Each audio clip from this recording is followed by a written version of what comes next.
Alumnas y alumnos, sean bienvenidas y bienvenidos a una lección más de Aprende en Casa 2. Soy el profesor Jared y estoy muy contento de volver a estar con ustedes. Yo soy la profesora Leticia Conejo y me da mucho gusto darles la bienvenida a esta nueva semana en la que seguramente aprenderán mucho más de esta asignatura tan maravillosa. Qué agradable conocer y reflexionar sobre todo lo que hemos compartido y que, gracias al acompañamiento de sus maestras y maestros, han logrado fortalecer. Así que hoy no será la excepción. Y sin más preámbulo, comenzamos. Comenzaremos con el estudio del aprendizaje esperado. Calcula valores faltantes de problemas de proporcionalidad directa con constante natural, fracción o decimal, incluyendo tablas de variación. En 4 lecciones estudiaremos aspectos vertebrales sobre la proporcionalidad directa. En esta lección, en particular, comprenderán qué es la proporcionalidad directa. Reconocerán la constante de proporcionalidad cuando ésta es un número natural y resolverán algunos problemas matemáticos en torno a ella. Para esta sesión necesitarán cuaderno o papel para tomar notas, lápiz, goma y sacapuntas. Si tienen discapacidad visual, preparen hojas Leyer, punzón y regletas. Las notas que escriban les servirán para repasar lo que hayan aprendido cuando lo necesiten. Podrán también compartirlo con su maestra o maestro a distancia para recibir retroalimentación. Bashkawalik significa hola en lengua maya. Conocer sobre nuestro país, su historia, los sitios de interés y los aspectos culturales de los estados que la conforman puede ser interesante y divertido. La lengua originaria maya se habla en el sureste de nuestro país, en los estados de Yucatán, Campeche y Quintana Roo principalmente. A mí me encanta la calidez del clima y de las personas del sureste mexicano. Hay mucho que conocer. De hecho, para el aprendizaje de hoy traje una figurilla representativa de la pirámide de Kukulcán.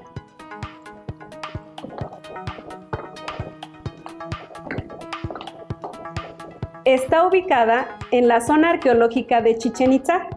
Esta zona se localiza en el estado de Yucatán y es considerada una de las maravillas del mundo moderno. La pirámide también es conocida como el castillo. Tiene una altura de 24 metros. Es impresionante. Y la representación que traes es tan pequeña que cabe en la palma de tu mano. Sí, es porque está reducida de forma proporcional. Elegí esta para poderla colocar junto a las demás figurillas que he comprado en otros estados. Elaborar figurillas como esta requiere de la aplicación de conocimientos específicos de las matemáticas. Las matemáticas pueden aplicarse en diversas áreas como ornamentales, recreativas, artísticas y muchas más. Coincido con esa observación. Los mayas eran excelentes calculando y a partir de los estudios del Instituto Nacional de Antropología e Historia, sabemos que los mayas tenían una gran afición por la astronomía. Resulta sorprendente para los turistas nacionales y extranjeros que en la edificación pueda verse algunos días del año un efecto óptico de luces y sombras que semeja el descenso de una serpiente, asociada a la representación de la deidad Kukulcán. Eso me resultó sorprendente. Por ahora, me gustaría comparar la altura de la pirámide original con la de mi figurilla y calcular la razón que guarda la altura de mi pequeña pirámide con la altura del monumental castillo maya. ¿Me ayudas, Jared? Esta representación mide 4.8 centímetros de altura. Claro, Leti. Yo sé que la pirámide original mide 24 metros de altura y que tu figurilla mide 4.8 centímetros de altura. Tenemos dos alturas, pero expresadas en distintas unidades de longitud. Y para que el cálculo sea correcto, debemos convertir alguna de ellas, para que ambas medidas tengan la misma unidad. En este caso, 4.8 centímetros equivale a 0.048 metros. Entonces, la altura del imponente castillo de Kukulcán es 50,000 veces la altura de tu pequeña pirámide. Alumnas y alumnos, ¿saben cómo calculé este número? Gracias, Jared, por ayudarme con este cálculo. Tal vez nuestras alumnas y alumnos se dieron cuenta que usaste la proporcionalidad directa a partir de la razón de las alturas. Si no es así, vamos a dar un ejemplo más para que ustedes, alumnas y alumnos, puedan inferir lo que significa y cómo se obtiene la proporcionalidad a partir de la razón entre dos medidas. Por ahora implica un reto. ¿Aceptan? De acuerdo. Se me ocurre usar el ejemplo de Lemuel Gulliver, un personaje de la literatura británica que narra sus viajes a tierras lejanas en las que conoce a sociedades muy peculiares. Después de un terrible naufragio, llega al país de Lilliput, donde conoce a las minúsculas personas que lo habitan y a su suntuoso monarca. Leti les va a leer algunos fragmentos de esta obra de Jonathan Swift. Presten atención a las menciones matemáticas que aparecerán en la lectura. En ellas se hace referencia a la proporcionalidad.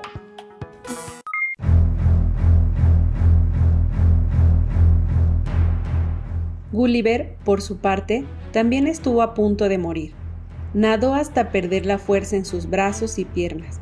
Nadó valientemente, respirando con dificultad entre las olas que, a menudo, le cubrían por completo, cegándole con su agua salada.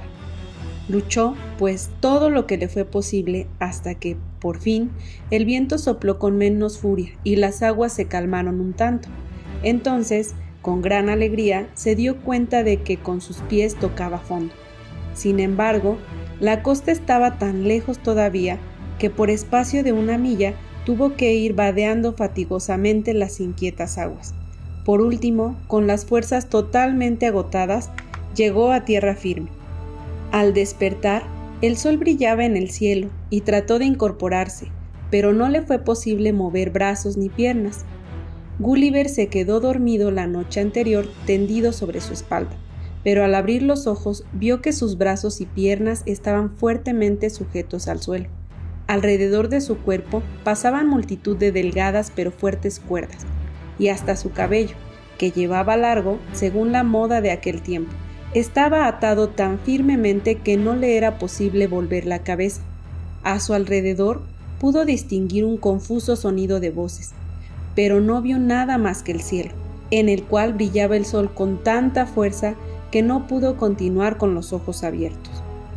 Pronto sintió que algo se encaramaba por su pierna derecha y continuó adelantando por su pecho hasta llegar cerca de la barba.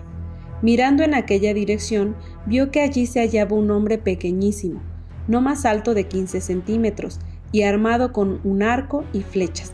Entonces, otros muchos hombres de igual estatura treparon sobre su cuerpo. Gulliver prorrumpió en tal exclamación de sorpresa y miedo que todos, aterrorizados, echaron a correr alocadamente, cayendo algunos al suelo y lastimándose. Pero muy pronto las enanas gentes regresaron. Entonces, tras de luchar mucho, Gulliver consiguió romper las cuerdas que sujetaban su brazo izquierdo, y dio tan gran sacudida que le arrancó un grito de dolor. Pero gracias a ella logró desprender sus cabellos. De esta suerte pudo volver la cabeza de una a otra parte, mas los hombrecillos, rápidos en extremo, echaron a correr poniéndose fuera de su alcance, antes de que pudiera apoderarse de ninguno. El mismo emperador en persona me hizo el honor de hallarse presente en toda la ceremonia. Mostré mi reconocimiento postrándome a los pies de su majestad, pero él me mandó levantarme, y después de muchas amables expresiones, que no referiré porque no se me tache de vanidoso, agregó que esperaba que yo fuese un útil servidor y que mereciese todas las gracias que ya me había conferido y otras que pudiera conferirme en lo futuro. El lector habrá podido advertir que, en el último artículo dictado para el recobro de mi libertad, estipula el emperador que me sea suministrada una cantidad de comida y bebida bastante para el mantenimiento de 1724 liliputienses. Pregunté algún tiempo después a un amigo mío de la corte cómo se les ocurrió fijar ese número precisamente, y me contestó que los matemáticos de su majestad, habiendo tomado la altura de mi cuerpo por medio de un cuadrante, y visto que excedía a los suyos en la proporción de 12:1, dedujeron tomando sus cuerpos como base que el mío debía contener por lo menos 1724 de los suyos, y por consiguiente necesitaba tanta comida como fuese necesaria para alimentar el número de liliputienses, por donde puede el lector formarse una idea del ingenio de aquel pueblo, así como de la prudente y exacta economía de tan gran príncipe. La lectura no solo nos transporta a otros lugares y aventuras, en este caso será de utilidad también para comprender el concepto de proporcionalidad directa. ¿Qué significa que la razón entre la altura de los liliputienses con respecto a la altura de Gulliver sea de 12:1? Ese enunciado se refiere a la relación que guarda la altura de las personas liliputienses con respecto a la de Gulliver, lo que quiere decir que la altura de 12 liliputienses es equivalente a la altura de Gulliver. La razón se puede expresar con la fracción 12/1, como lo vimos en lecciones anteriores. Las fracciones pueden expresarse como razones. De acuerdo. Conociendo esta razón, es posible saber la altura de Gulliver. Para aplicar la proporcionalidad necesitamos otro dato. Si en la lectura también se manifiesta que la altura aproximada de las personas liliputienses es de 15 centímetros, ¿cuál es la altura de Gulliver? Para resolver esta proporción y conocer la altura de Gulliver, multiplicamos la altura de las personas liliputienses por 12, que es el resultado de la división 12 entre 1. Por lo tanto, el producto de 12 por 15 centímetros es 180 centímetros, lo que equivale a 1,80 centímetros. Así que podemos concluir que la altura de Gulliver era de 1,80 metros aproximadamente. Yo mido 1,85 metros de altura, así que puedo imaginarme claramente la altura de las pequeñas personas liliputienses y la proporción que guardaríamos. Por cierto, el cociente de la razón 12/1, es decir, 12, se le llama constante de proporcionalidad y 12 es un número natural. Así es. Después de estos ejemplos podemos formalizar los conceptos relacionados con la proporcionalidad. Presten mucha atención. La proporcionalidad directa es una relación entre dos magnitudes o medidas que al aumentar una de ellas, la otra también aumenta en la misma proporción, o bien, al disminuir una de ellas, la otra también disminuye en la misma proporción. Este aumento o disminución es uniforme entre ambas y está dada por la constante de proporcionalidad, que convencionalmente se representa con la letra K. Por ejemplo, cuando tienen 5 pesos, pueden comprar un helado de ese costo.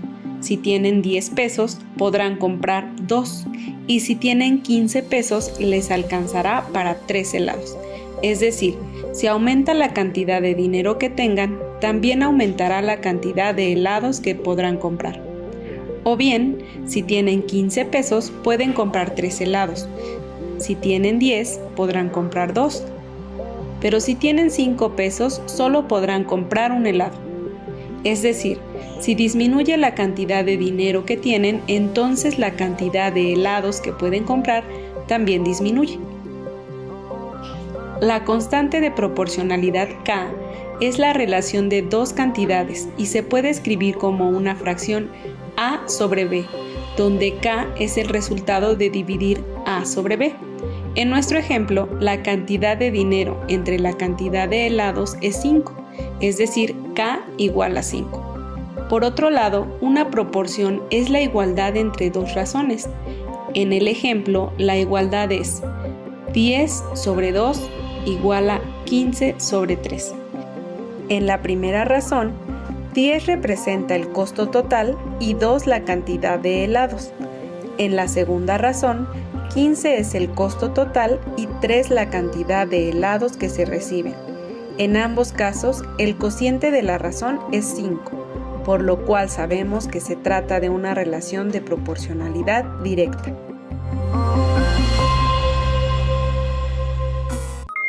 El pensamiento o razonamiento proporcional nos ayuda a analizar, interpretar y resolver diferentes situaciones de la vida cotidiana, la industria, las finanzas, etc. ¿Pueden identificar otros ejemplos? Escriban en su cuaderno algunos y observen las siguientes situaciones en las que se ilustra este tipo de proporcionalidad. Al comprar varios artículos iguales, sin que se aplique un descuento por estos, la cantidad de dinero que se paga es directamente proporcional al número de artículos, porque entre mayor cantidad de artículos se compren, más dinero se paga. En un mapa o dibujo a escala, las medidas tienen una relación de proporcionalidad directa con las medidas reales, ya que si una de ellas aumenta o disminuye al doble o al triple, la otra aumentará o disminuirá en la misma proporción. La cantidad de tornillos que fabrica una máquina y el tiempo que tarda en hacerlo son magnitudes directamente proporcionales, porque entre más tornillos fabrica, más tiempo tarda la máquina en hacerlos. Me gustaría retomar el ejemplo de la máquina que fabrica tornillos. Entre más tiempo funciona la máquina, más tornillos produce. Por eso su relación es directamente proporcional. La razón se representa con una fracción, en este caso la comparación del número de tornillos que se producen con el tiempo de producción. Por ejemplo, si se producen 6 tornillos en 2 minutos, la razón es 6 sobre 2. El cociente de la razón es la constante de proporcionalidad. Para este caso, 6 sobre 2 igual a 3. Este cociente es una constante de proporcionalidad natural porque es un número entero, positivo, diferente de 0. Para este caso, la constante de proporcionalidad también es la velocidad de producción, 3 tornillos por minuto. Hasta ahora han observado varios ejemplos para ilustrar la proporcionalidad directa y determinar la constante de proporcionalidad. Es momento de resolver problemas con proporcionalidad directa. Para ello, iremos a la cocina. Sí, prepararemos unas deliciosas gelatinas de jugo de naranja natural. Acompáñanos a conocer la receta. Gelatina de jugo de naranja fresco. Ingredientes: 10 gramos de grenetina natural en polvo, lo que equivale a una cucharada sopera aproximadamente. 360 mililitros de jugo de naranja fresco y recién exprimido, lo que aproximadamente equivale a la medida de una taza y media. Tú decides si cuelas o no el jugo, lo que sí te sugiero es que exprimas muy bien las naranjas para obtener el máximo jugo posible. 120 mililitros de agua natural, lo que equivale aproximadamente a media taza. Esta debe estar a temperatura ambiente o ligeramente fría para poder disolver la grenetina. Modo de preparar. Disuelve la grenetina en el agua. Vacía la grenetina al agua. No lo hagas de forma inversa o se generarán grumos. Mezcla vigorosamente la grenetina para que ésta se hidrate y no quede ninguna porción de grenetina seca, lo que generaría una textura muy desagradable en tu gelatina. Este proceso de mezcla debe de ser rápido, ya que la grenetina comenzará a cuajar inmediatamente. Deja reposar durante 5 minutos la grenetina para que ésta se hidrate y comience su proceso de solidificación.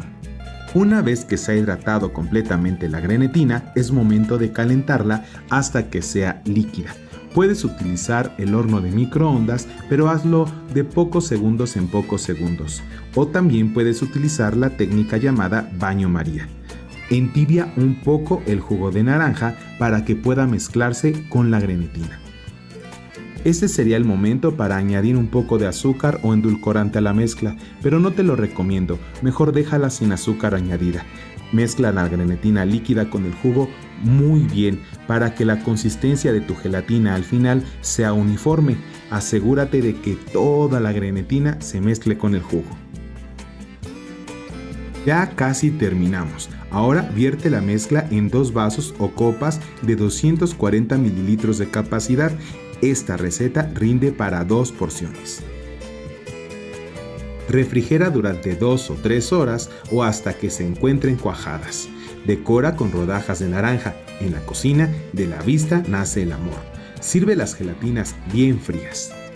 Estos ingredientes rinden para 2 porciones de 240 mililitros cada una. Aportan 120 kilocalorías por porción. La naranja es rica en vitaminas y minerales. Ya se me antojó una fresca gelatina de jugo de naranja natural. Observaron que en la receta Jared utilizó diferentes ingredientes con varias medidas para preparar 2 vasos con gelatina de 240 mililitros de capacidad. Sí, es cierto, y a partir de esas medidas haremos algunos ejercicios, resolviendo problemas y preguntas relacionados con la proporcionalidad directa, e identificaremos a la constante de proporcionalidad. Consideremos que la receta involucra 3 ingredientes: jugo de naranja, agua y grenetina. Presten atención, para realizar esta receta ocupé 360 mililitros de jugo de naranja por cada 120 mililitros de agua, en la que hidraté la grenetina. ¿Cuál es la razón entre estas dos cantidades? Partimos que en una razón se puede escribir como una fracción en la que relacionamos 2 cantidades, y en este caso queremos saber la relación de la cantidad de jugo con respecto a la cantidad del agua. La razón es la cantidad de jugo sobre la cantidad de agua, es decir, 360 mililitros sobre 120 mililitros. Correcto, ustedes respondieron correctamente. A partir de esa razón, pueden obtener la constante de proporcionalidad asociada. ¿Cuál es? ¿Qué tipo de número la representa? La constante de proporcionalidad es el cociente de la razón. En este caso, 360 mililitros entre 120 mililitros tienen como cociente 3. Y el número 3 es un número entero, positivo y diferente de 0. ¡Excelente! Ahora, si quisieran replicar la receta, pero en lugar de elaborar 2 gelatinas de 240 mililitros cada una, quisieran obtener 8 gelatinas del mismo tamaño, ¿cuánto jugo de naranja ocuparían? ¿Cómo es la relación de proporcionalidad del jugo de naranja con respecto a las gelatinas que obtendrán? Primero hay que considerar que la relación entre la cantidad de jugo de naranja necesario para elaborar las gelatinas es directamente proporcional a las gelatinas deseadas. Es decir, para más gelatinas el jugo necesario aumenta proporcionalmente. Por otro lado, para menos gelatinas el jugo necesario disminuye proporcionalmente. Efectivamente, a más cantidad de jugo de naranja, más gelatinas elaboradas. A menor cantidad de jugo de naranja, menor cantidad de gelatinas elaboradas. Esto es una relación de proporcionalidad directa. Entonces saben que 360 mililitros de jugo producen 2 gelatinas en recipientes de 240 mililitros de capacidad, así que requerirán más jugo para elaborar 8 gelatinas del mismo tamaño. Es necesario conocer la constante de proporcionalidad. Para ello, primero obtenemos la razón, que en este caso es 8 sobre 2, pues comparamos 8 gelatinas deseadas con 2 gelatinas de las que conocemos las medidas de sus ingredientes. Luego se calcula la constante de proporcionalidad, que es 4, pues 8 sobre 2 es igual a 4. Finalmente se multiplica la cantidad de jugo por la constante de proporcionalidad, que en este caso es 360 mililitros por 4, que es igual a 1440 mililitros. Muy bien, se requiere 1 litro con 440 mililitros de jugo de naranja. Para saber la cantidad de agua, recurriremos a la relación que conocemos del jugo con respecto al agua en la que se hidrata la grenetina. ¿Cuál es? La constante de proporcionalidad es 3, es decir, una medida de agua por 3 medidas de jugo. Si ya sabemos que la cantidad de jugo para elaborar 8 gelatinas es de 1440 mililitros, se divide esta cantidad entre 3 y se obtiene la misma constante de proporcionalidad, ya que se trata del mismo número. Es por ello que se llama constante. 1440 sobre 3 igual a 480. Por lo tanto, se requieren 480 mililitros de agua. Efectivamente, Otro procedimiento para obtener este resultado es, si aumentamos la cantidad de gelatinas elaboradas, la cantidad del agua para hidratar la grenetina también aumentará proporcionalmente. Así que basta con multiplicar 120 mililitros por 4 para conocer que necesitaremos 480 mililitros de agua. Definitivamente, al cocinar se usan las matemáticas, pero hay un ingrediente que nos falta considerar. ¿Cuál es? Sí, la grenetina. Si sabemos que los 120 mililitros de agua se van a hidratar 10 gramos de grenetina, ¿cuál es la cantidad de grenetina que ocupamos para 480 mililitros de agua? Continuemos usando la proporcionalidad directa. Si para 120 mililitros de agua se usan 10 gramos y ya sabemos que la grenetina también guarda una relación de proporcionalidad directa y conocemos que la constante de proporcionalidad es 4, para 480 mililitros de agua se usan 40 gramos de grenetina. Aún nos falta conocer más sobre la proporcionalidad. En la siguiente lección se abordará el uso de tablas de variación y se seguirá consolidando este aprendizaje. Para que sigan aprendiendo, les propongo que encuentren las cantidades de ingredientes que se requieren para elaborar 12 gelatinas del mismo tamaño. Y si deciden prepararlas, pidan ayuda de un adulto responsable. Yo creo que sí voy a preparar algunas gelatinas. La naranja es fuente de vitaminas y minerales. Cada gelatina de 240 mililitros aporta 120 kilocalorías. ¿Qué constante de proporcionalidad hay entre la cantidad de gelatina y su contenido calórico? ¿Cuántas kilocalorías representan 3 gelatinas? Probablemente nuestras alumnas y alumnos ya tengan las respuestas. Hoy aprendieron sobre proporcionalidad directa, hasta en el libro de Gulliver. Si no tienen este libro, estoy seguro que tendrán otro para dar continuidad a su hábito de lectura y transportarse con la imaginación a lugares lejanos. Si ya tienen su libro de matemáticas de primer grado, ubiquen en él este tema, resuelvan todo lo que puedan para practicar, anoten sus dudas y no se pierdan la siguiente clase. Recuerden que si aún no cuentan con su libro de texto, pueden encontrar los libros autorizados en la página de la Secretaría de Educación Pública. También pueden pedir ayuda y retroalimentación a distancia de sus maestras o maestros cuando sea posible. Por hoy hemos terminado, pero aún nos queda mucho por explorar y descubrir. Así que las y los esperamos en la próxima emisión de Aprende en Casa 2. ¡Hasta la próxima!